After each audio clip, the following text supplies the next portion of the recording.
نحمده ونصلي على رسوله الكريم أما بعد فقد قال الله تبارك وتعالى كما ورد في الركوع الثاني من سورة التغابن.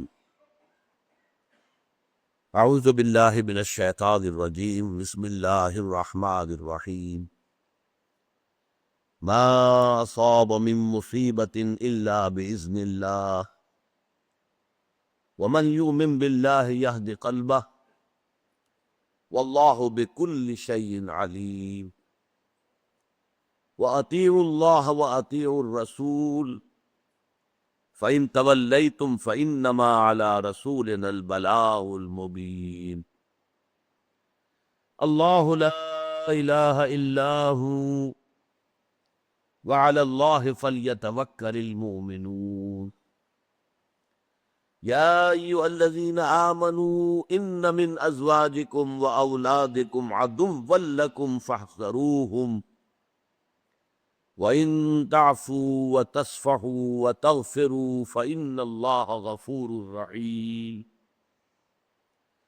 إِنَّمَا أَمْوَالُكُمْ وَأَوْلَادُكُمْ فِتْنَةٌ وَاللَّهُ عِندَهُ أَجْرٌ عَظِيمٌ. صدق اللہ العظیم. رب اشرح لي صدری ويسر لي أمری واحلل عقدة من لسانی يفقهوا قولی. اللهم ربنا ألهمنا رشدنا وأعذنا من شرور أنفسنا. اللهم أرنا الحق حقا وارزقنا اتباعه وأرنا الباطل باطلا وارزقنا اجتنابه. آمین یا رب العالمین. سورہ تغابن کے دوسرے رکوع کی پہلی 3 آیات پر ہم ایک حد تک گفتگو کر چکے ہیں، لیکن گزشتہ اتوار کو میری طبیعت کچھ حاضر نہیں تھی، طبیعت خراب تھی، تو میں محسوس کرتا ہوں کہ ان آیات کا جو حق ادا ہونا چاہیے تھا وہ نہیں ہو پایا. میں تھوڑا سا اس کے بارے میں مزید عرض کرنا چاہتا ہوں کہ ان 3 آیات میں جو صحیح اسلامی تصوف ہے، جسے میں قرآنی تصوف قرار دوں گا، اس کی مکمل تصویر اور تعبیر آ گئی ہے. راضی برضائے رب، رب کی رضا پر راضی رہنا. یہ بات کہ جو بھی کچھ ہوا یا ہوگا وہ اذن رب کے بغیر نہ ہوا ہے نہ ہو سکتا ہے. یہ تو ایمان کا منطقی تقاضا ہے. یہاں پتہ تک نہیں ہلتا جب تک کہ اللہ کی اجازت نہ ہو، اذن نہ ہو. تو جو کچھ ہوا اللہ کی اجازت سے ہوا، خواہ اس میں درمیان میں کتنے ہی عوامل آ گئے ہوں. کسی نے اٹھا کر آپ کو پتھر مارا، لیکن یہ پتھر آپ کو نہیں لگ سکتا تھا اگر اللہ نہ چاہتا. پتھر مارنے والے کا عمل اپنی جگہ ہے، لیکن آپ کو اس پتھر کا لگ جانا جو ہے یہ بغیر اذن رب نہیں ہے. لہذا اس کو سمجھیے کہ اللہ کی طرف سے آیا. ایک اس میں لطیفہ بھی ہے کہ ایک کوئی درویش یہ کہتا ہوا جا رہا تھا ایک جذب کی کیفیت میں، جو رب کرے سو ہو، جو رب کرے سو ہو، جو رب کرے سو ہو. ایک شخص نے اٹھا کر اس کے سر پہ پتھر دے مارا. اس نے پلٹ کر دیکھا تو اس شخص نے کہا مجھے کیا دیکھتے ہو، جو رب کرے سو ہو. تو اس درویش نے جواب دیا کہ یہ پتھر مجھے تو رب کے مارے ہی لگا ہے، لیکن میں دیکھ یہ رہا تھا کہ بیچ میں منہ کس کا کالا ہو گیا، کس نے اپنے لیے جو ہے وہ عذاب اللہ کا کما لیا. ورنہ مجھے بہرحال یہ پتھر لگا ہے تو اس میں اذن رب شامل ہے. اچھا، اب جو شے اذن رب سے ہو رہی ہے، بندہ مومن کا اگر اپنا تعلق اللہ کے ساتھ مخلصانہ ہے، اس میں منافقت نہیں ہے، اس میں ریا نہیں ہے، اس میں دھوکہ نہیں ہے، اس میں فریب نہیں، مخلص، مخلصین لہ الدین، تو اللہ تعالیٰ کا تعلق بھی اس کے ساتھ ریسیپروکیٹ کرتا ہے. اللہ تعالیٰ انا عند ظن عبدی بی، حضور یہ اللہ کا قول ہے حدیث قدسی میں کہ میرا بندہ میرے بارے میں جو کچھ گمان کرتا ہے میں وہی سلوک اس کے ساتھ کرتا ہوں۔ اللہ تعالیٰ بھی مخلص ہے، اللہ تعالیٰ کی مرضی کے بغیر کچھ نہیں ہو سکتا، تو یقیناً جو کچھ ہوا ہے اس میں میرے لیے خیر ہے، چاہے فوری طور پر مجھے ناگوار گزرا ہے، مجھے تکلیف ہوئی ہے، میرے لیے یہ شے جو ہے ناپسندیدہ ہے، لیکن ان دی لانگ رن مجھے یقین ہے کہ اس میں خیر ہے۔ بیدک الخیر انک علی کل شیء قدیر، اے اللہ تیرے ہاتھ میں خیر ہی خیر ہے، تو ہر چیز پر قادر۔ اچھا جو ہوگا وہ بھی اذن رب کے بغیر نہیں ہوگا، یہی تصور اس کے بارے میں ہونا ضروری ہے۔ اسی کا نتیجہ یہ نکلتا ہے جس کو قرآن مجید بار بار کہتا ہے، بار بار کہتا ہے، بار بار کہتا ہے، لا خوف علیہم ولا هم یحزنون۔ کیا مطلب اس کا؟ نہ ان پر کوئی خوف ہے، نہ حزن سے دو چار ہوتے ہیں۔ عام طور پر یہ سمجھا جاتا ہے کہ یہ آخرت میں ہوگا، آخرت میں تو بتمام و کمال ہوگا، دنیا میں بھی ہوتا ہے۔ خوف کس بات کا بھائی؟ ہوگا وہی جو میرا رب چاہے گا، وہ میرا دوست ہے، میں اس کا ولی ہوں، میرا ولی۔ الا ان اولیاء اللہ لا خوف علیہم ولا هم یحزنون، جو اللہ کے ولی ہوتے ہیں، اللہ کے دوست ہوتے ہیں، ان کے نہ کوئی خوف ہوتا ہے نہ حزن ہوتا ہے۔ خوف کس بات کا؟ ہوگا وہ جو اللہ چاہے گا، اور جو کچھ اللہ چاہے گا اس میں کوئی نہ کوئی خیر ہوگا، چاہے فوری طور پر مجھے نظر نہ آئے۔ قرآن کہتا ہے سورہ بقرہ میں عسیٰ ان تکرہوا شیئا وہو خیر لکم وعسیٰ ان تحبوا شیئا وہو شر لکم، عین ممکن ہے کہ تم کسی چیز کو ناپسند کرو درحالے کہ اسی میں تمہارے لیے خیر ہو، اور عین ممکن ہے کہ تم کسی چیز کو پسند کرو درحالے کہ اس میں تمہارے لیے شر ہو۔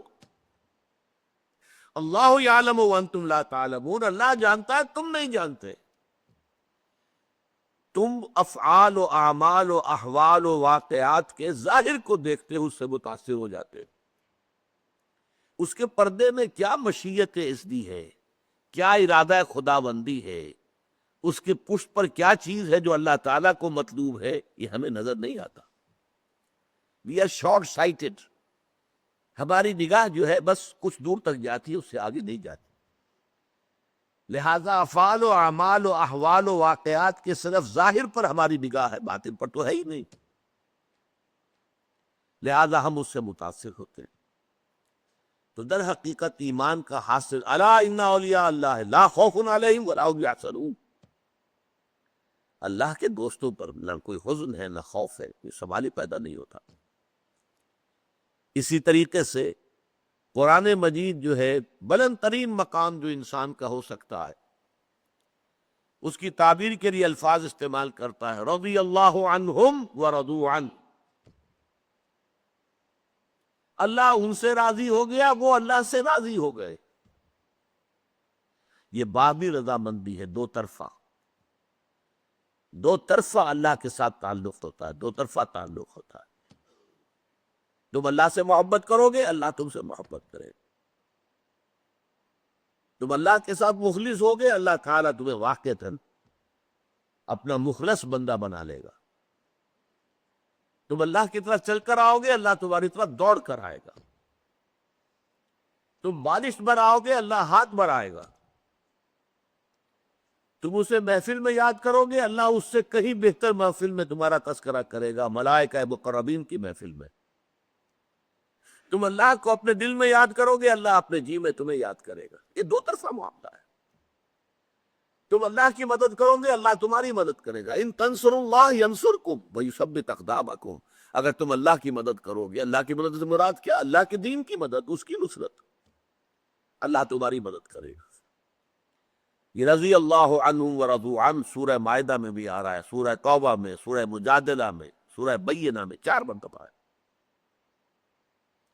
یہ مضمون جو ہے راضی برضائے رب، تسلیم و رضا، اور دوسری طرف توکل علی اللہ، وسائل و ذرائع میں نتیجہ خیزی کی کوئی صلاحیت نہیں.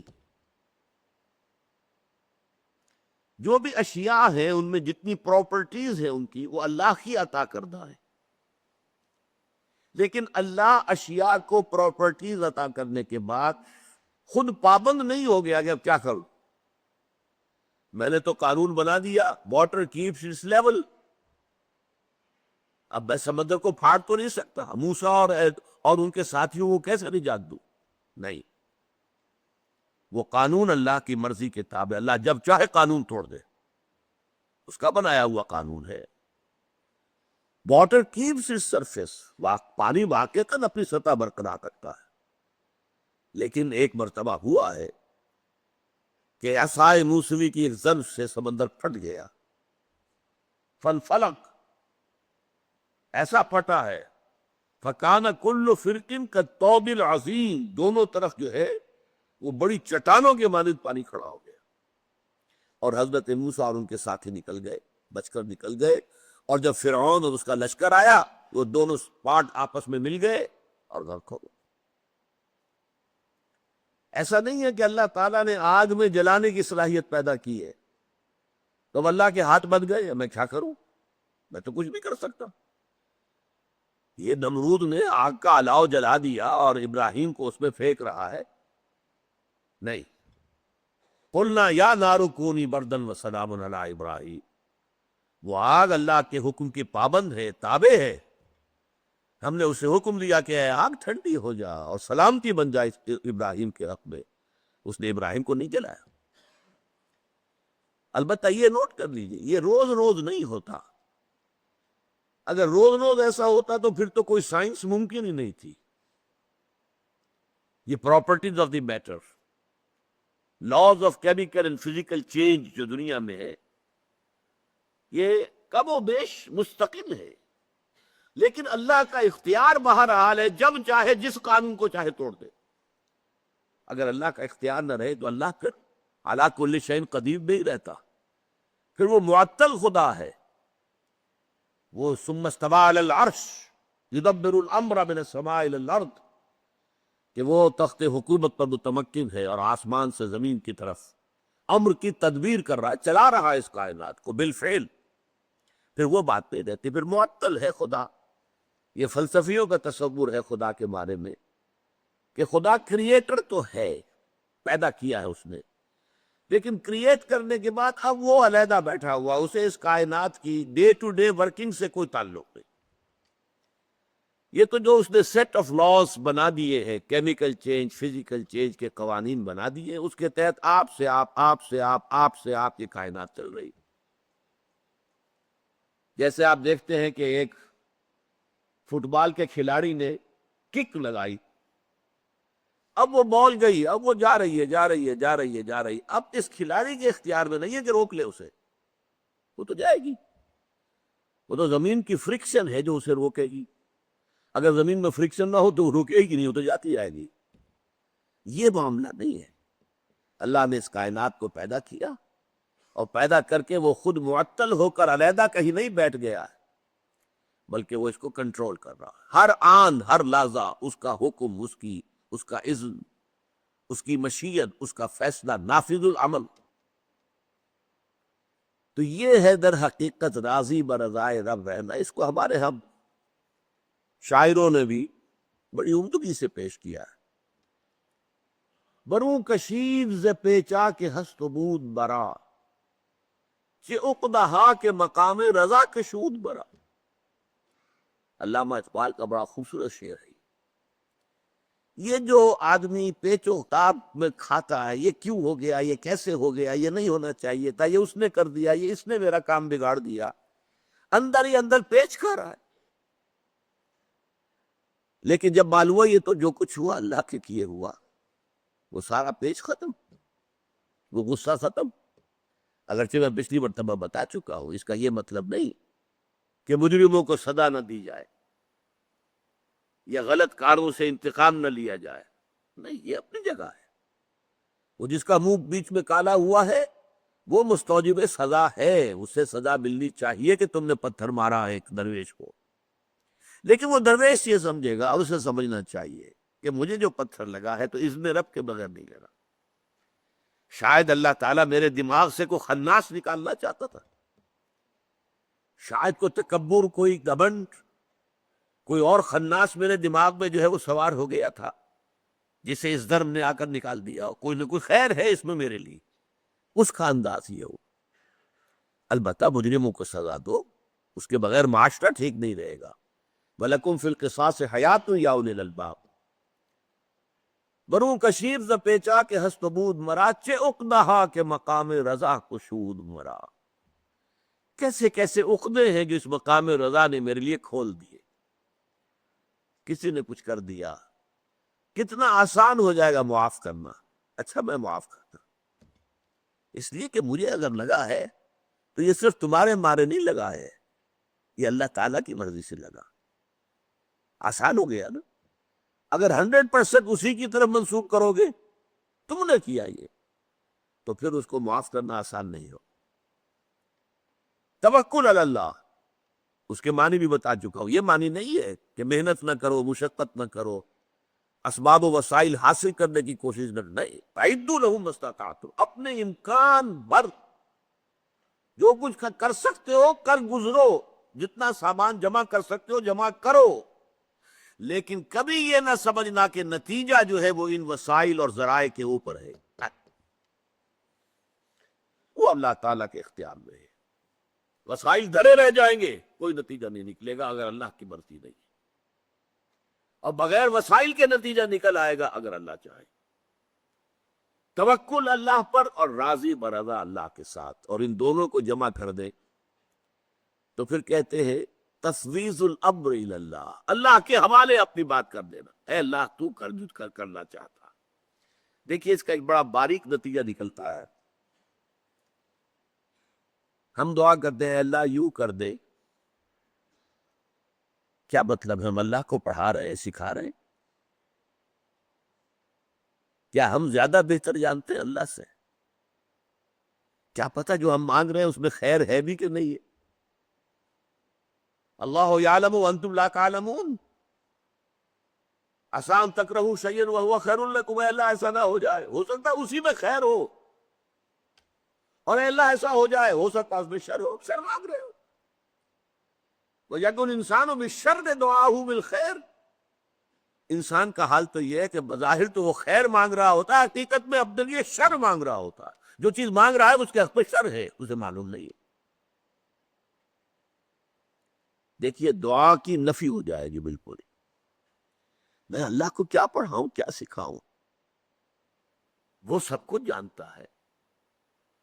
افوض امری الی اللہ، میں اپنا معاملہ اللہ کے حوالے کرتا ہوں. ان اللہ بصیر بالعباد، اللہ اپنے بندوں دیکھ رہا ہے، اسے میرے حالات کا علم ہے، میرے مسائل کا علم ہے، میری مشکلات کا علم ہے. کوئی چیز میں اس کے علم میں اضافہ نہیں کر سکتا. پھر اسے معلوم ہے میرے حق میں کیا بہتر ہے کیا بہتر نہیں ہے. میں کیا پڑھاؤں اور کیا سکھاؤں اور کیا کہوں کہ یہ کر اور یہ نہ کر. ساری دعائیں ختم ہو کر صرف دعائیں رہ جائیں گی، اے اللہ ہدایت دے، اے اللہ ہدایت پر استقامت عطا فرما. اور فرض کیجئے کہ آپ کے ذہن میں کوئی بات،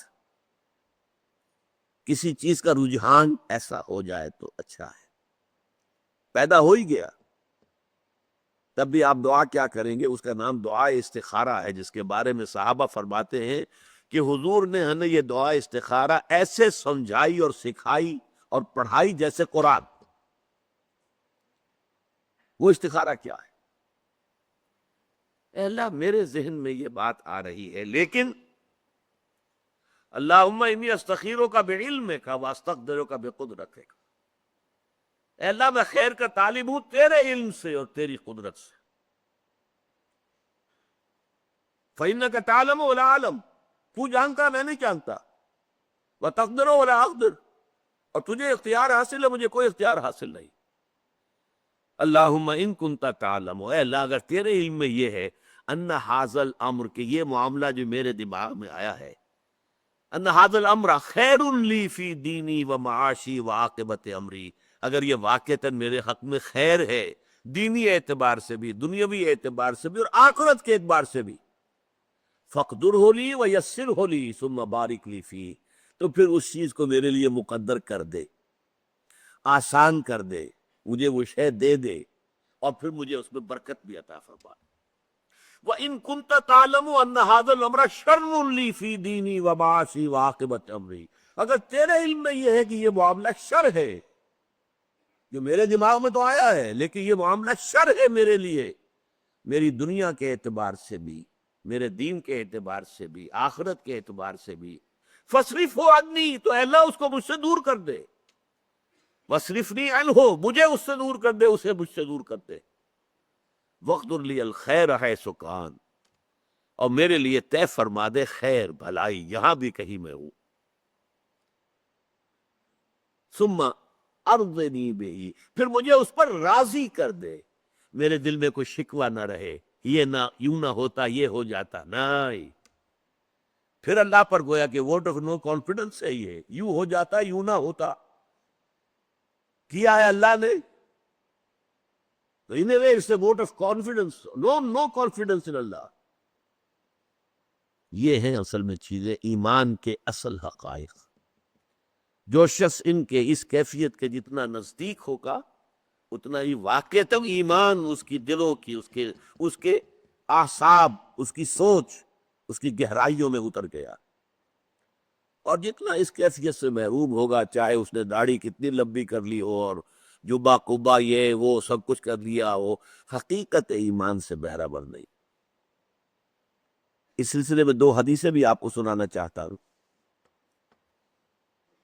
حضرت ابو ہریرہ سے روایت ہے رضی اللہ تعالی عنہ، صحیح مسلم کی روایت، حضور نے فرمایا المومن القوی خیر واحب الی اللہ من المومن الضعیف، مومن طاقتور جو ہو وہ بہتر بھی ہے، اللہ کو زیادہ محبوب بھی ہے ایک کمزور مومن کے مقابلے میں، وفی کل خیر، ہاں خیر سب میں ہے، کمزور ہے مومن یا قوی ہے، خیر سب میں ہے۔ احرص علی ما ینفعک واستعن باللہ، جو چیز بھی تمہارے لیے مفید ہو اللہ سے وہ مانگو اور اللہ سے مدد چاہو۔ وَإِنْ أَصَابَكَ شَيْءٌ فَلَا تَقُلْ لَوْ أَنِّي فَعَلْتُ كَانَ كَذَا وَكَذَا، اگر کوئی تمہیں تکلیف آ جائے تو کبھی نہ کہنا کاش میں نے یوں کیا ہوتا تو ایسے ہو جاتا، ایسے ہو جاتا، میں بچ جاتا، ولیکن قل، کہو قدر اللہ، اللہ کی طرف سے یہی فیصلہ تھا، یہ اللہ کی طرف سے تھا، اس میں اگر مگر یوں کرتا تو ہو جاتا، اور ایسا کرتا تو ہو جاتا، فلاں یہ نہ کرتا تو یوں ہو جاتا، یہ سارا معاملہ کیا ہے؟ وما شاء فعل، جو اللہ چاہتا ہے کرتا ہے۔ فإن لو تفتح عمل الشیطان، اس لیے کہ یہ کلمہ لو جو کاش ایسا ہو جاتا، کاش میں یہ کر لیتا اس وقت، تو پھر یہ مصیبت ٹل جاتی، یہ شیطانی عمل کا آغاز ہے، یہ ہے حقیقت ایمان۔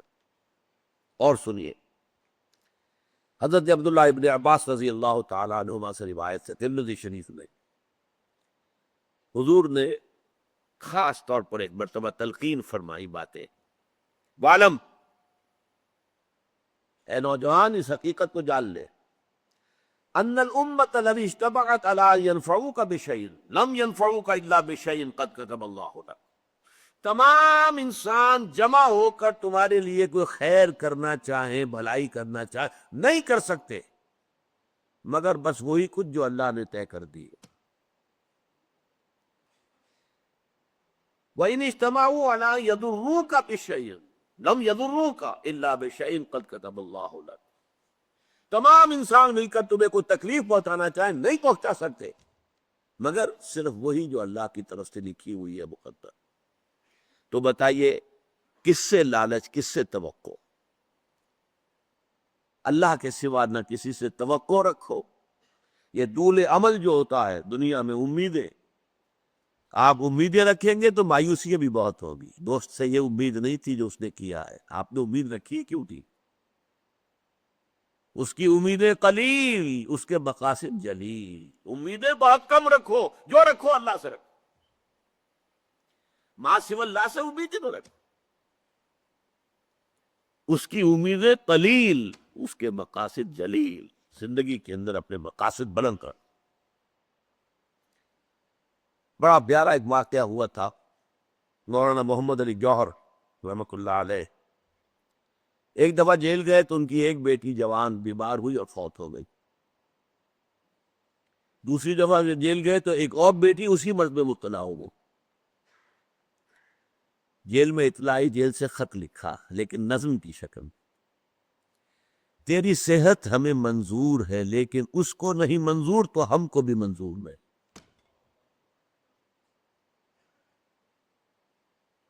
یہ ہے راضی برضائے رب، رب کی رضا پر راضی رہنا، اس کے فیصلے پر مطمئن رہنا، کوئی شکوہ کوئی شکایت نہیں. رضائے حق پہ راضی رہے، یہ حرف آرزو کیسا؟ خدا خالق، خدا مالک، خدا کا حکم تو کیسا؟ Who are you؟ جیسا کہ میں نے عرض کیا تھا، دعا کی جڑ کٹ جاتی ہے. اگرچہ یہ بھی تعلیم ہے حضور کی، جوتی مانگنے کا تسمہ بھی مانگنا ہو اگر تو اللہ سے مانگو، کسی اور سے کچھ نہ مانگو، لیکن اللہ سے بھی مانگو ہدایت، استقامت، اور سارا معاملہ اللہ کے حوالے. اے اللہ تیرے حل، تیرے خیال میں، تیرے علم میں اگر یہ چیز میرے لیے بہتر ہے تو عطا فرما دے، اور اگر تیرے علم میں یہ چیز میرے لیے بہتر نہیں ہے تو اسے دور کر دے مجھ سے. یہ ہے کل تصوف، اصل تصوف، تصوف کی اصل جڑ. یہ کیفیت ہے ایمان کا تقاضا. اب آئیے، یہ جو 3 آیتیں تھیں یہ میں نے عرض کیا تھا آپ سے، ایک فرد کو انڈیویجول کی حیثیت سے جو حالات و واقعات اس پر وارد ہوتے ہیں اور جو افعال و اعمال اس سے صادر ہوتے ہیں، دو ہی ہے نا ہماری شخصیت کے پہلو. کچھ ہم پر حالات وارد ہو گئے، آفاقی کوئی بات ہو گئی، زلزلہ آ گیا، سیلاب آ گیا، سائیکلون آ گیا، وغیرہ وغیرہ، یا بیماری ہو گئی، کینسر ہو گیا، کچھ بھی ہو گیا، جو بھی ہے اچھا اللہ کی مرضی ہے، جو اللہ کا فیصلہ اب راضی ہے. اور جو صادر ہو رہا ہے وہ ہو اطاعت کے سانچے میں ڈل کر. وَأَطِيعُوا اللَّهَ وَأَطِيعُوا الرَّسُولَ فَإِن تَوَلَّيْتُمْ فَإِنَّمَا عَلَىٰ رَسُولِنَا الْبَلَاغُ الْمُبِينُ. اطاعت کرو، اللہ کی اطاعت کرو، رسول کی، اور اگر تم نے منہ موڑ لیا تو جان لو کہ ہمارے رسول پر سوائے صاف صاف پہنچا دینے کی اور کوئی ذمہ داری نہیں. بڑا پیارا شعر یاد آیا ہے مجھے. فانی تیرے عمل ہمتن جبر ہی سہی، سانچے میں اختیار کے ڈھالے ہوئے تو ہیں. ہمیں محسوس تو ہوتا ہے نا کہ ہمارا اختیار ہے، میں یہ کروں یا نہ کروں، اس کو اٹھا لوں یا نہ اٹھاؤں، اٹس مائی چوائس. لیکن ایک خیال یہ کہ نہیں، انسان جو ہے وہ مجبور محض ہے. میں اس کا قائل نہیں ہوں اس وقت، وہ تو شعر اچھا ہے اس لیے سنا دیا آپ کو. میں کہتا ہوں اگرچہ مجھے میرے نفس کی کوئی خواہش ہے، وہ نفس کی خواہش ہے، لیکن وہ اطاعت خداوندی اور اطاعت رسول کے سانچے میں ڈل کر ہو. پیٹ کھانے کو مانگتا ہے، حلال کھاؤ، حرام مت کھاؤ. جنسی شہوت ہے، حلال سے پوری کرو، حرام سے نہیں. تمہارے سارے تقاضے چاہے وہ ذاتی ہیں، نفسانی ہیں، کوئی پرواہ نہیں. اللہ نے وَإِنَّ لِنَفْسِكَ عَلَيْكَ حَقًّا، تمہارے نفس کے بھی تم پر حقوق ہیں، نفس کے حقوق بھی پورے کرو، ادا کرو. لیکن سانچے میں اطاعت کے ڈالے ہوئے تو ہو، وہ اللہ تعالیٰ، اللہ کے رسول، ان کی اطاعت کے سانچے میں ڈھلے ہوئے وہ افعال و اعمال تم سے صادر ہوں. اور جو کچھ تم کر رہے ہو اس میں نتیجہ اللہ کے ہاتھ میں. توکل اللہ پر، وسائل پر نہیں، اپنی ذہانت پر نہیں، اپنی کوشش پر نہیں، وسائل و ذرائع پر نہیں، اللہ کے ساتھ. اب اگلے چلیے، انسان دنیا میں اکیلا اکیلا نہیں ہے، 2 قسم کے بندھنوں میں بندھا ہوا ہے. ایک بندھن ہے رشتہ داری،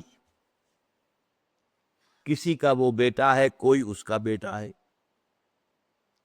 کسی کا وہ بھائی ہے، کوئی اس کا بھائی ہے،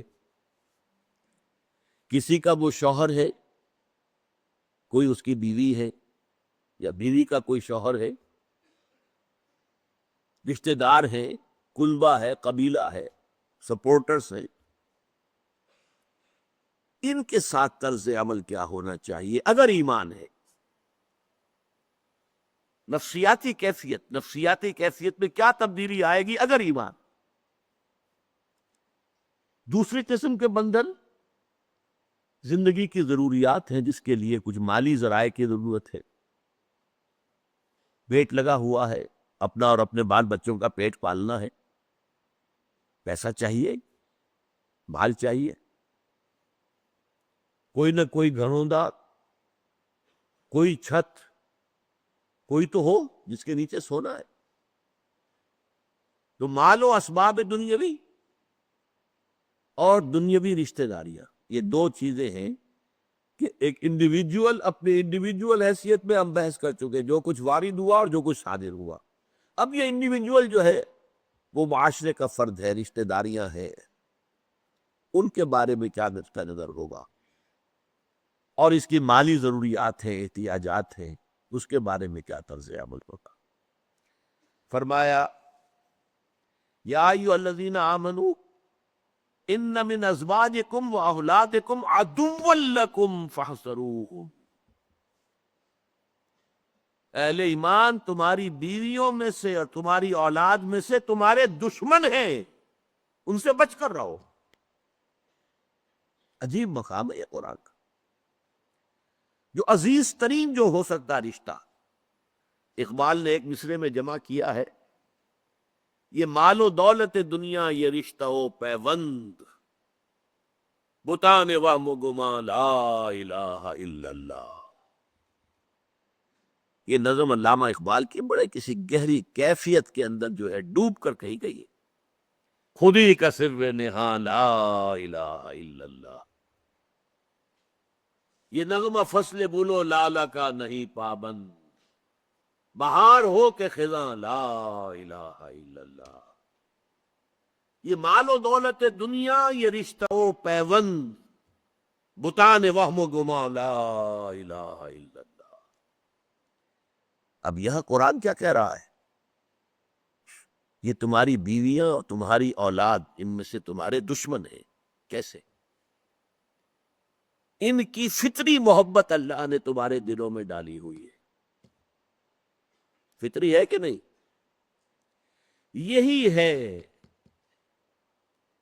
خطرے کی گھنٹی، یہی ہے، کہیں ذرا تم بے احتیاط رہو گے، غیر محتاط ہوگے، یہ محبت تجاوز کر کے اللہ کی محبت پر غالب آ جائے گی، اللہ کے رسول کی محبت پر غالب آ جائے گی، اللہ کی راہ میں جہاد کی محبت پر غالب آ جائے گی، اور تمہاری عاقبت برباد ہو جائے گی۔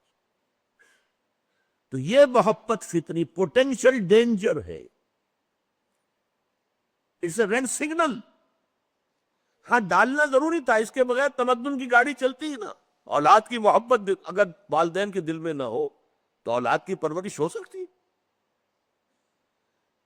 بیوی کی شوہر سے، شوہر کی بیوی سے اگر محبت نہ ہو تو کیا گھر کا ادارہ چل سکتا؟ اللہ کو اس دنیا میں تمدن برقرار رکھنا ہے، نسل انسانی کو چلانا ہے، لہذا محبت ڈال۔ محبت در حقیقت تمہارے لیے خطرے کا نشان ہے، خطرے کی گھنٹی ہے، لہذا بچ کر رہو، بی آن دی گارڈ، حفاظت کرو اپنی، دیکھتے رہو کہیں ان میں سے کسی کی محبت، اللہ کی محبت اور اس کے رسول کی محبت اور اس کی راہ میں جہاد کی محبت سے بڑھ نہ جائے۔ اب یہاں میں آپ کو آیت سناتا ہوں، سورہ توبہ کی آیت نمبر 24۔ قل، اے نبی ان سے کہہ دیجئے، ان کان آباؤکم و ابناؤکم و اخوانکم و ازواجکم و عشیرتکم واموال اقترفتموها وتجارۃ تخشون کسادها ومساکن ترضونها احب الیکم من اللہ ورسولہ وجہاد فی سبیلہ فتربصوا حتی یأتی اللہ بامرہ واللہ لا یہدی القوم الفاسقین۔ اے لوگوں کان کھول کر سن لو، اگر تمہیں اپنے باپ، اپنے بیٹے، اپنے بھائی، اپنی بیویاں، اپنے رشتہ دار اور وہ مال جو تم نے جمع کیا ہے محبوب ہے، اور وہ کاروبار جو بڑی مشکل سے جمایا ہے، اس میں کساد کا، مندے کا تمہیں خوف رہتا ہے، اور وہ گھر جو تم نے بنائے ہیں، محل بنائے ہیں، حویلیاں بنائی ہیں، کوٹھیاں بنائی ہیں جو تمہیں بہت محبوب ہیں، اگر یہ 8 چیزیں، اب 8 میں 5 کیا ہے؟ رشتہ و پیوند، باپ بیٹا بھائی بیوی رشتہ دار، 3 ہے مال، مال تجارت اور جائیداد، یہ 8 چیزوں کی محبت اگر تمہارے دل میں 3 محبتوں سے زیادہ ہے، اللہ کی محبت، رسول کی محبت، اللہ کی راہ میں جہاد کی محبت، تو جاؤ دفاع ہو جاؤ، اللہ کا تم سے کوئی سروکار نہیں، اور اللہ ایسے ناہنجاروں کو، ایسے نافرمانوں کو زبردستی ہدایت نہیں دیتا. Go and wait. یہ ہے وہ محبت. یا ایھا الذین آمنوا ان من ازواجکم واولادکم عدوا لکم فاحذروہ. البتہ من کہا ہے، سب ایسے نہیں ہوتے. حضرت خدیجہ بھی تو تھی نا، وہ تو ہر مرحلے پر معاون تھی حضور کی. بیویاں ایسی بھی ہوتی ہے، اللہ تعالیٰ عطا فرما دے جس کو فرما دے. اولاد ایسی بھی ہوتی ہے جو والدین کے لیے ایسٹ بن جائے، صدقہ جاریہ بن جائے. عام قاعدہ کیا ہے، عام قانون کیا ہے کہ ان کی محبت، انہیں اچھے سے اچھا کھلانا ہے، اچھے سے اچھا پہنانا ہے، تعلیم اعلیٰ کرانی ہے، امریکن اسکول میں داخل کرنا ہے. جائز ذرائع سے ممکن نہیں ہے، حرام سے کماؤ، مارے گئے، برباد ہو گئے. حضور نے فرمایا سب سے بڑا بدبخت وہ ہے جو دوسروں کی دنیا بنانے کے لیے اپنی آخرت برباد کر رہے. تم اولاد کی دنیا بنا رہے ہو اور اپنی آخرت برباد کر رہے ہیں. ان کی محبت کی وجہ سے تم نے حرام خوری شروع کی ہے. ان من ازواجکم واولادکم عدوا لکم فاحذروہ. یقیناً تمہاری اولاد اور تمہارے بیویوں میں سے تمہارے دشمن ہیں، بس بچ کر رہو، محفوظ رہو. Be on the guard, be on the alert. کہیں ایسا نہ غفلت ہو اور وہ محبت چوکے سے آ کر اور آپ کے دل میں براجمان ہو جائے اللہ کی محبت سے اوپر، اور آپ کو پتہ بھی نہ چلے. لیکن اس کا یہ مطلب بھی نہیں. یہ قرآن مجید کی، قرآن میں جو توازن ہے، توازن، اس کی سب سے اعلیٰ مثال یہ آیت ہے. ایک طرف بیوی اور اولاد کو دشمن قرار دیا جا رہا، دوسری طرف وَإِن تَعْفُوا وَتَصْفَحُوا وَتَغْفِرُوا فَإِنَّ اللَّهَ غَفُورٌ رَحِيمٌ. اگر تم معاف کرتے رہو، اگر چشم پوشی سے کام لو، ان کی خطائیں بخشتے رہو، تو اللہ بھی تو غفور اور رحیم ہے. 3 الفاظ ہم مانی. یعنی یہ نہیں ہو جانا چاہیے کہ گھر کا معاملہ جو ہے وہ ایک جنگ کا نقشہ، جنگ کے میدان کا نقشہ پیش کر رہا، ہر وقت جو ہے لان تان ڈان ڈپٹ. یہ نہیں. اس سے تو رد عمل بھی پیدا ہو سکتا ہے، ضد پیدا ہو جاتی. اکثر مذہبی گھرانوں کے ساتھ یہ حادثے پیش آتے، بے جا زبردستی، جبر، نتیجہ کیا ہوتا؟ رد عمل، بغاوت. اکثر یہ آیت ان کے لیے تیر بہدف ہے اگر واقعتاً اس پر غور کرے. کیسا توازن کیا ہے. ایک طرف تو سمجھو ان کی جو فطری محبت میرے دل میں ہے وہ میرے لیے ریڈ سگنل ہے، I have to be on the guard. ان میں سے کسی کی محبت بڑھ نہ جائے اللہ کی محبت اور اس کے رسول کی محبت اور اس کی راہ میں جہاد کی محبت سے. دوسری طرف یہ نہیں کہ ہر وقت ڈنڈا ہاتھ میں ہے، ڈنڈا چلا رہے ہیں، اور گھر میں جو ہے وہ میدان جنگ کا نقشہ نہیں. معاف بھی کیا کرو. ان تعفی تصفحوا، صفا کہتے ہیں. یہ صفا ورق کا ایک پہلو جو ہے صفا ہے. چشم پوشی کر لینا، ذرا اپنا رخ موڑ لینا. آپ نے دیکھ لیا ہے کہ بیٹا کیا کر رہا ہے، لیکن ایک تو یہ فوراً ڈانٹ ڈپٹ کیا کر رہے ہو، تم غلط کام کر رہے ہو. ایک یہ کہ دیکھا اندیکھا کر دیا، یہ ہے صفا. نظر انداز کر دینا، رخ پھیر لینا. تغفروا، ڈھانپ دینا. مغفر کہتے خود کو، لوہے کی ٹوپی جو سر پر اوڑھتے تھے کہ تلوار کا بار آئے تو سر بچے. تو گناہ کے اوپر ٹوپی اڑھا دو، گناہ کو چھپا دو. یہ کام اگر کرتے رہو گے، مناسب انداز میں تلقین ہو، تعلیم ہو، سب سے بڑی بات یہ کہ اپنی مثال سے تعلیم دو. اگر اپنے ہاں کہیں پانی مر رہا ہے، اپنی سیرت و کردار کے اندر اگر منافقت ہے، تو اولاد کے اندر اس کا رد عمل لازماً پیدا ہو. کیونکہ آپ دنیا سے اپنی باتیں چھپا سکتے ہیں، گھر والوں سے تو نہیں چھپا سکتے. گھر کا بھیدی لنکا ڈھائے.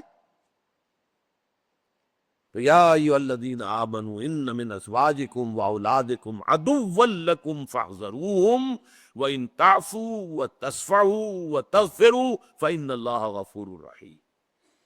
انما اموالکم واولادکم فتنہ. اب وہ مال کا معاملہ آیا. جان لو تمہارا مال اور تمہاری اولاد تمہارے لیے فتنہ ہے. فتنہ کسے کہتے ہیں؟ فتنہ کہتے ہیں کسوٹی، جس پر کہ رگڑ کر دیکھتے ہیں کہ یہ سونا جو ہے ٹھیک ہے یا کچھ جعلی ہے. فتنہ کسوٹی کو کہتے ہیں.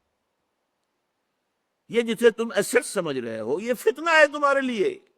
اللہ جانچ رہا ہے. اولاد تمہیں دی ہے، کیا بنا رہے ہو اولاد کو؟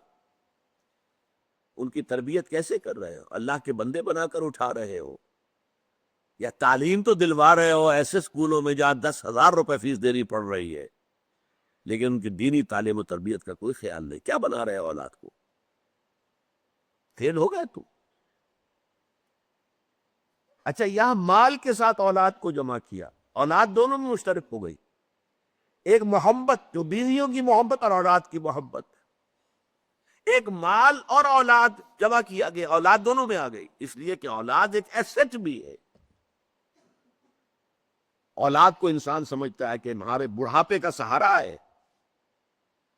ہم انویسٹ کر رہے ہیں، جیسے آپ انویسٹ کرتے ہیں کہ بڑھاپے میں کام آئے. آپ اولاد میں انویسٹ کرتے ہیں اپنے آپ کو تاکہ بڑھاپے میں وہ آپ کا سہارا بنے. تو اولاد کی دو حیثیتیں ہو گئی، ایک طبعی محبت اولاد ہونے کی بنا پر، اور ایک ایسٹ. یہ گویا کہ تمہارے لیے ایک جائیداد ہے، تمہارے آخرت کا، تمہارے بڑھاپے کا سہارا بننے والی شے ہے. ان دونوں تو کہا انما اموالکم واولادکم فتنہ. یہ فتنہ ہے، اللہ آزما رہا ہے. تم نے اپنے اولاد کو کیا بنانا چاہا. اور یہ اچھی طرح جان لیجئے، کسی انسان کی اصل باطنی شخصیت اگر دیکھنی ہو جو ہم نہیں دیکھ سکتے، کسی کے دل میں کیا ہے، لیکن اس کی باطنی شخصیت حویدہ ہو جاتی ہے اس سے کہ وہ اپنی اولاد کو کیا بنانے کی کوشش کر رہا ہے. وہ اس کی ویلیوز ہے، وہ اس کی پرائیورٹیز ہے. اس کی زبان پہ چاہے کچھ بھی ہے، نیکی ہے اور سب کچھ ہے، لیکن اولاد کو جو کچھ وہ بنانے کی کوشش کر رہا ہے that reflects his real inner personality. اس کی اصل اقدار کیا ہے، اس کی ویلیوز کیا ہے، اس کی پرائرٹیز کیا ہے. وہ دیکھنی ہو تو دیکھو اولاد کو کیا بنا رہا ہے. انما اموالکم واولادکم فتنہ واللہ عندہ اجر عظیم. اور جان لو صرف اللہ کے پاس اجر عظیم ہے. یہ اس کو کہتے ہیں اسلوب حصر. آپ اولاد میں اپنے آپ کو انویسٹ کریں کہ اولاد بڑھاپے میں کام آئے گی، کبھی یہ توقع نہ رکھنا.